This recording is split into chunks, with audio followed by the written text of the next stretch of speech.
Hi friends, ఈరోజు క్లాస్లో మనం స్లీవ్లెస్ అంబ్రెల్లా డ్రెస్ని ఎలా కట్ చేసుకోవాలి అనేది చూద్దాం. ఇది వచ్చేసి కొంచెం స్టైల్గా ఉంటుంది, చిన్న పిల్లలకైతే సూపర్గా ఉంటుంది.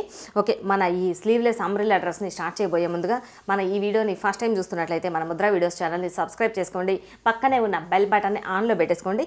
కొత్తగా ఎప్పుడు వీడియోస్ అప్లోడ్ చేసినా ముందుగా మీకు నోటిఫికేషన్ వస్తుంది. వీడియో నచ్చితే లైక్ చేయండి, అలానే మీ ఫ్రెండ్స్కి షేర్ చేయండి.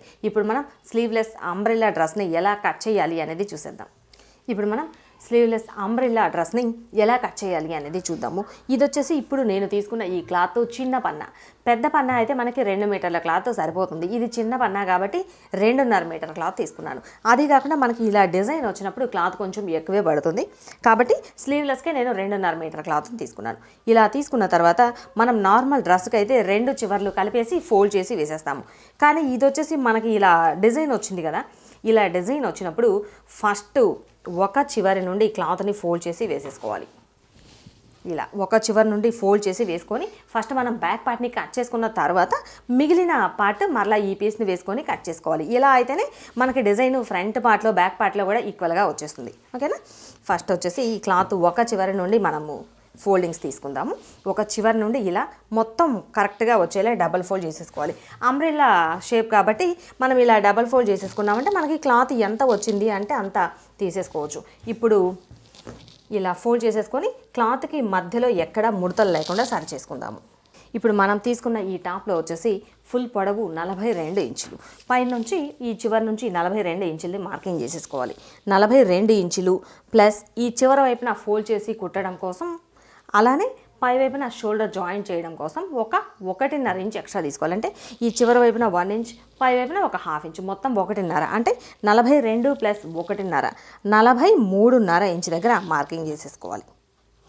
ఇలా మార్కింగ్ చేసుకున్న తర్వాత ఇక్కడి నుండి మనకి క్లాత్ ఎక్కడ క్రాస్గా రాకుండా ఉండడం కోసం ఇక్కడ నుండి స్ట్రైట్గా డ్రా చేసేసుకోవాలి. ఇలా డ్రా చేసేసుకొని ఫస్ట్ మనం ఈ పీస్ని వరకు కట్ చేసేసుకుందాము. ఇలా కట్ చేసుకున్న తర్వాత ఈ పీస్ పై వైపున మనము డ్రెస్ మెజర్మెంట్స్ తీసుకుందాం. ఇలా మనం ఫుల్ పొడవుని కొలుచుకొని ఈ చివరిన ఎక్స్ట్రా పీస్ని కట్ చేసుకున్న తర్వాత ఇప్పుడు మనం పైవైపు నుండి ఈ కొలతల్ని తీసుకోవాలి. ఈ కొలతలు వచ్చేసి ఇప్పుడు నేనైతే ఫ్రంట్ పార్ట్లో డీప్ నెక్ ఏమీ పెట్టట్లేదు, అంటే దాదాపుగా బోట్ నెక్ స్టైల్లో పెడుతున్నాను. కాబట్టి బోట్ నెక్ అయితే మనం ఎలా తీసుకుంటామో షోల్డర్ మెజర్మెంట్స్ అదే విధంగా తీసుకోవాలి. దీనికి వచ్చేసి ఇప్పుడు నేను తీసుకున్న ఈ డ్రెస్కి ఫుల్ షోల్డర్ 14 ఇంచులు. ఇలా 14 ఇంచులు వచ్చినప్పుడు దానిలో సగాన్ని నెక్ లెంత్కి షోల్డర్ లెంత్కి కలిపి మార్కింగ్ చేసేసుకోవాలి. అంటే 14లో సగం అంటే మనకి 7 ఇంచులు వస్తుంది. అదే 7 ఇంచుల్ని మార్కింగ్ పెట్టేసుకోవాలి. ఇలా మార్కింగ్ పెట్టుకున్న తర్వాత ఇప్పుడు దీనిలో నుండి నెక్ లెంత్కి షోల్డర్ లెంత్కి డివైడ్ చేసేసుకోవాలి. ఇప్పుడు నేనైతే కనుక 3 ఇంచులు షోల్డర్ లెంత్ పెట్టేస్తున్నాను, మిగిలిన ఈ 4 ఇంచులు మనకి నెక్ లెంత్కి వస్తుంది.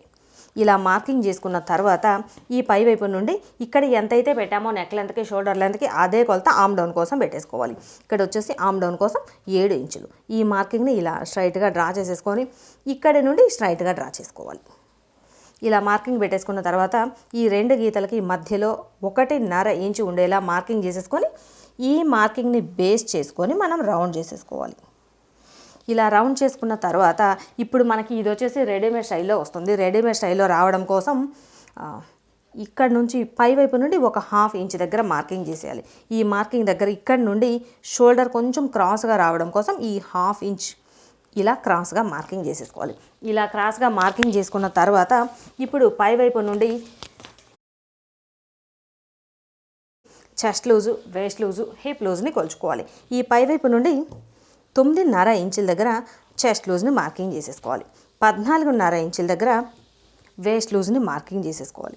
21 లేదంటే 21.5 ఇంచుల దగ్గర హిప్ లూజ్ని కొలుచుకోవాలి. ఇప్పుడు మనకు వచ్చేసి చెస్ట్ లూజ్ 36 ఇంచులు. 36 ఇంచులు అంటే దానిలో 4వ భాగం మనకి 4 పార్ట్స్గా డివైడ్ చేస్తాం కదా, ఫ్రంట్ పార్ట్లో 2, బ్యాక్ పార్ట్లో 2 వస్తుంది. 36లో 4వ భాగం అంటే మనకి 9 ఇంచులు వస్తుంది. 9 ఇంచుల దగ్గర ఒక మార్కింగ్ ఇలా డ్రా చేసేసుకోవాలి. ఆ తర్వాత వేస్ట్ లూజ్ వచ్చేసి 34 ఇంచులు. 34 ఇంచులో 4వ భాగం అంటే మనకి 8.5 ఇంచు వస్తుంది. 8.5 ఇంచుల దగ్గర ఒక మార్కింగ్ చేసేసుకోవాలి. ఎప్పుడు కూడా మనం అంబ్రెల్లా స్టైల్లో మార్కింగ్ చేసుకోవాలి అన్నప్పుడు చెస్ట్ లూజు వేస్ట్ లూజు సమంగా తీసుకోవాలి. హిప్ లూజ్ దగ్గరకు వచ్చేటప్పటికి కొంచెం ఎక్కువ లూజు పెట్టుకోవాలి. అప్పుడే మనకి ఇక్కడ టైట్ అవ్వకుండా ఇక్కడ ఈ అంబ్రెల్లా షేప్ నీట్గా వస్తుంది. హిప్ లూజ్ వచ్చేసి 40 ఇంచులు. 40 ఇంచులు అంటే దానిలో 4వ భాగం మనకి 10 ఇంచులు వస్తుంది. ఇలా 10 ఇంచులు మార్కింగ్ చేసుకున్న తర్వాత ఇప్పుడు నేనైతే ఇంకొక 2 ఇంచులు ఎక్స్ట్రా పెట్టేస్తున్నాను. అంటే ఇక్కడ హిప్ లూజ్ దగ్గర ఇంకొంచెం ఎక్కువ మార్కింగ్ చేసామంటే మనకి ఇక్కడ టైట్ లేకుండా లూజ్గా వచ్చేస్తుంది. ఫస్ట్ వచ్చేసి ఈ 3 మార్కింగ్స్ని కలుపుకుందాం. ఇక్కడ చెస్ట్ లూజ్ దగ్గర నుండి పైకి ఇలా స్ట్రైట్గా మార్కింగ్ చేసేసుకోవాలి. ఇక్కడి నుండి కొంచెం ఇలా షేప్ వచ్చేలాగా వేస్ట్ లూజ్ వరకు, ఇక్కడ నుండి ఈ హిప్ లూజ్కి ఇలా, అంటే ఇక్కడ నుండి ఇలా రావాలి, ఇక్కడ నుండి ఇలా రావాలి, హిప్ లూజ్ వరకు మార్కింగ్ చేసేసుకున్నాం. ఇలా మార్కింగ్ చేసుకున్న తర్వాత ఖర్చు కోసం 1.5 లేదంటే 2 ఇంచులు ఎక్స్ట్రా పెట్టేసుకుంటే సరిపోతుంది.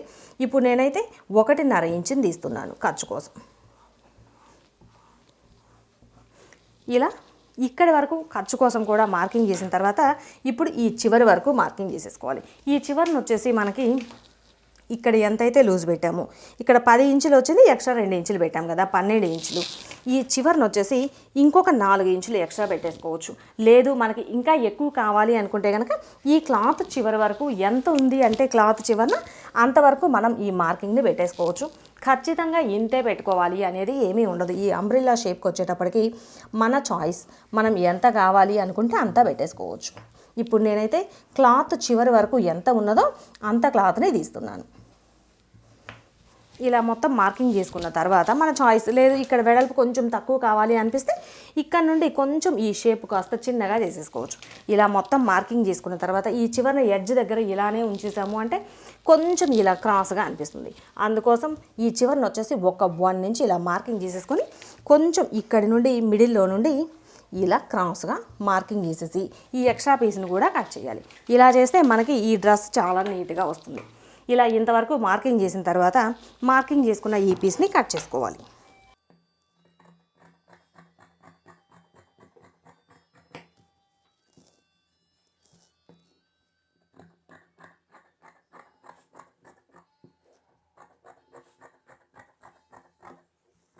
ఇలా కట్ చేసుకునేటప్పుడే మనకి స్టిచ్చింగ్ అప్పుడు ఒకేసారి లూజులు చెక్ చేసుకోవడానికి వీలుగా హిప్ లూజ్ దగ్గర ఒక టక్స్ పెట్టేసుకోవాలి.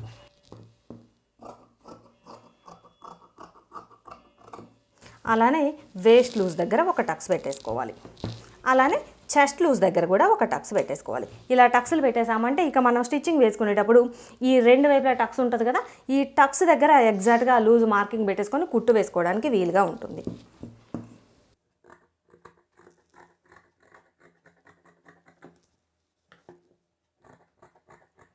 ఇలా ఇంతవరకు కట్ చేసుకున్న తర్వాత ఈ నెక్ లెంత్కి షోల్డర్ లెంత్కి మధ్యలో చిన్న టక్స్ని పెట్టేసుకోవాలి.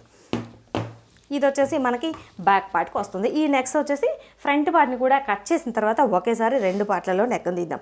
ఇలా ఇంతవరకు ఒక పీస్ని కట్ చేసిన తర్వాత ఇప్పుడు మనం ఒక పీస్నే కట్ చేసాం కదా బ్యాక్ పార్ట్కి, ఈ పీస్ని వేసుకొని ఈ ఫ్రంట్ పార్ట్ని కట్ చేసుకోవాలి. ఇలా వేసుకున్నాము అంటే ఇక మనకి ఈ డిజైన్ ఉల్టా రాకుండా వస్తుంది. ఇలా ఆల్రెడీ మనము బ్యాక్ పార్ట్ పీస్ని కట్ చేసి పెట్టాం కదా, కట్ చేసి పెట్టిన ఈ పీస్ని వేసుకొని ఈ పీస్ని ఎలా అయితే ఫోల్డ్ చేసి కట్ చేసామో డబుల్ ఫోల్డ్ ఇలానే ఇంకొక పీస్ని తీసుకోవాలి. ఇది వచ్చేసి మనకి ఫ్రంట్ పార్ట్కి వస్తుంది. ఇలా వేసుకున్నామంటే ఇక డిజైన్ ఉల్టా రాకుండా నీట్గా వచ్చేస్తుంది. ఈ పీస్ని వేసేసుకొని సేమ్ ఇదే సైజులో ఇంకొక పీస్ని కూడా కట్ చేసుకోవాలి.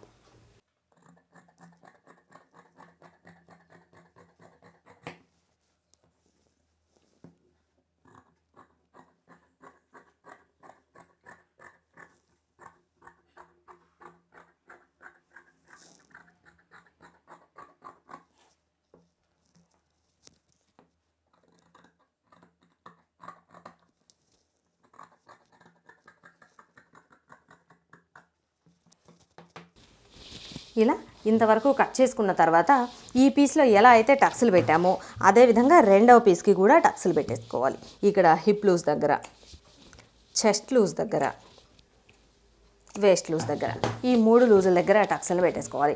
అలానే నెక్ లెంత్కి షోల్డర్ లెంత్కి మధ్యలో కూడా ఒక టక్స్ పెట్టేసుకోవాలి. ఇలా టక్స్ పెట్టుకున్న తర్వాత ఇప్పుడు ఒక పీస్ని పక్కన పెట్టేసి ఇంకొక పీస్లో ఫ్రంట్ పార్ట్, ఇది ఫ్రంట్ పార్ట్ కదా మనకి, ఫ్రంట్ పార్ట్లో నెక్ అలానే ఫ్రంట్ పార్ట్లో లోతు తీసుకోవాలి. ఫ్రంట్ పార్ట్లో లోతు తీయడానికి ఈ రౌండ్ తిరిగే దగ్గర ఇలా కింద వైపున కాకుండా పై వైపున దాదాపుగా 1 ఇంచ్ ఉండేలా రౌండ్ తీసుకోవాలి. అప్పుడే మనకి ఫ్రంట్ పార్ట్లో ఎక్కడ ముడతలు రాకుండా నీట్గా వస్తుంది. ఈ చివరికి వచ్చేటప్పటికి వీలున్నంత తగ్గించాలి. ఇలా ఈ రౌండ్ తిరిగే దగ్గర పై వైపున మాత్రం 1 ఇంచ్ ఉండేలా మార్కింగ్ చేసుకున్న ఈ పీస్ని కట్ చేసుకోవాలి.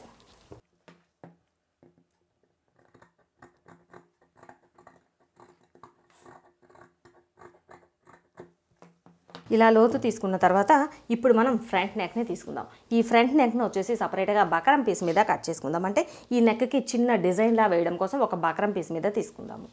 ఇప్పుడు మనం ఫ్రంట్ నెక్ కోసం ఒక బకరం పీస్ని తీసుకొని ఈ బకరం పీస్ పై వైపున డ్రా చేసుకుందాం. ఈ బకరం పీస్ వచ్చేసి డబుల్ ఫోల్డింగ్ మీద తీసుకున్నాను. డబుల్ ఫోల్డింగ్ మీద నెక్ లెంత్ వచ్చేసి 4 ఇంచులు. ఈ నెక్ డీప్ ఇప్పుడు నేనైతే ఈ నెక్ డీప్ కూడా 4 ఇంచులు తీస్తున్నాను. ఇలా 4 ఇంచులు మార్కింగ్ చేసుకున్న తర్వాత ఇక్కడి నుండి స్ట్రైట్గా డ్రా చేసుకోవాలి. అలానే ఇక్కడ నుండి ఇలా స్ట్రైట్గా డ్రా చేసేసుకోవాలి. ఇలా స్ట్రైట్గా డ్రా చేసుకున్న తర్వాత ఇప్పుడు మనం రౌండ్ చేసుకోవాలి. ఇలా రౌండ్ చేసుకున్న తర్వాత ఇక్కడి నుండి నెక్ షేప్ కోసం ఇప్పుడు నేనైతే 1.5 ఇంచ్ మార్కింగ్ చేసేస్తున్నాను. ఇలా చుట్టూ 1.5 ఇంచ్ ఉండేలా మార్కింగ్ చేసుకోవాలి. ఈ మార్కింగ్ని ఇలా రౌండ్ చేసేసుకోవాలి. మార్కింగ్ చేసుకున్న ఈ పీస్ని వరకు కట్ చేసుకోవాలి.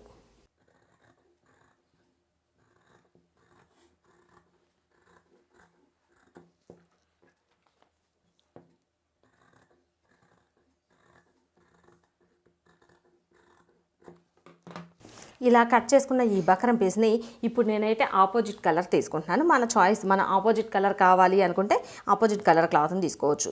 లేదు సేమ్ అదే కలర్ కావాలి అనుకుంటే అదే కలర్ క్లాత్ని మనం డిజైన్ లాగా వేసేసుకోవచ్చు. ఈ బకరం పీస్ని ఈ ఆపోజిట్ కలర్ క్లాత్ పై వైపున పెట్టుకొని ఐరన్ చేసేసుకోవాలి. ఇప్పుడు వచ్చేసి బ్యాక్ నెక్కి తీసుకుందాము.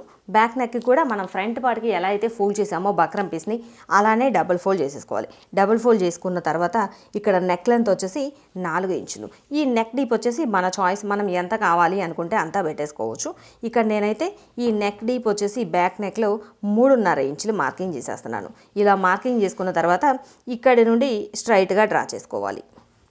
ఇలా స్ట్రైట్గా డ్రా చేసుకున్న తర్వాత ఈ పై వైపు నుండి కూడా ఇలా స్ట్రైట్గా మార్కింగ్ చేసేసుకోవాలి. ఇప్పుడు ఈ మార్కింగ్ని బేస్ చేసుకొని మనం రౌండ్ చేసేసుకోవాలి. ఇలా రౌండ్ చేసుకున్న తర్వాత 3/4 ఇంచ్ గ్యాప్ ఉండేలా చుట్టూ ఇలా మార్కింగ్ పెట్టేసుకొని మార్కింగ్ చేసుకున్న ఈ పీస్ని కట్ చేసుకోవాలి.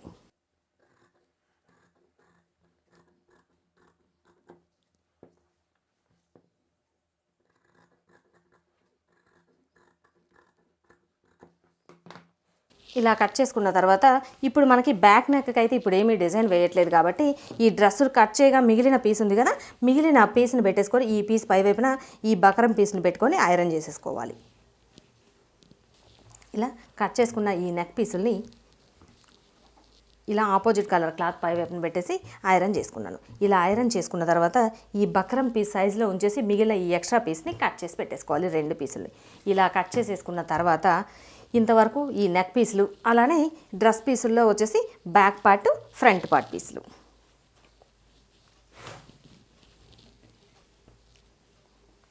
ఇలా ఇంతవరకు కట్ చేసుకున్నాము అంటే ఇక మనకి అంబ్రెల్లా డ్రెస్కి ఈ పీసుల్ని కట్ చేయడం పూర్తవుతుంది. దీనికి వచ్చేసి మన చాయిస్, మనం ఎక్స్ట్రా కావాలి అనుకుంటే హ్యాండ్స్ని కూడా కట్ చేసుకోవచ్చు. ఇప్పుడు నేను స్టిచ్ చేసే ఈ డ్రెస్ వచ్చేసి స్లీవ్లెస్ కాబట్టి హ్యాండ్స్ ఏమీ కట్ చేయట్లేదు. ఒకవేళ కావాలి అనుకుంటే అడిషనల్గా హ్యాండ్స్ పీస్ని కూడా సపరేట్గా తీసేసుకోవచ్చు. చూసారు కదా ఫ్రెండ్స్, ఇలా చాలా అంటే చాలా సింపుల్గా మనం అంబ్రెల్లా డ్రెస్ని మన కొలతలతో ఈ స్లీవ్లెస్ అంబ్రెల్లా డ్రెస్ లాగా కట్ చేసుకోవచ్చు. ఇలా కట్ చేసుకున్న తర్వాత స్టిచ్చింగ్ అయితే ఇంకా సూపర్గా ఉంటుంది. కటింగ్ ఎంత సింపులో స్టిచ్ చేసిన తర్వాత డ్రెస్ డిజైన్ కూడా సూపర్గా వస్తుంది. ఓకేనా, స్టిచ్చింగ్ వచ్చేసి మన నెక్స్ట్ వీడియోలో చూసేద్దాం. ఈ వీడియో నచ్చితే లైక్ చేయండి, అలానే మీ ఫ్రెండ్స్కి షేర్ చేయండి. ఇప్పటి వరకు మన ఛానల్ని సబ్స్క్రైబ్ చేసుకున్నట్లయితే మన ముద్ర వీడియోస్ ఛానల్ని సబ్స్క్రైబ్ చేసుకోండి.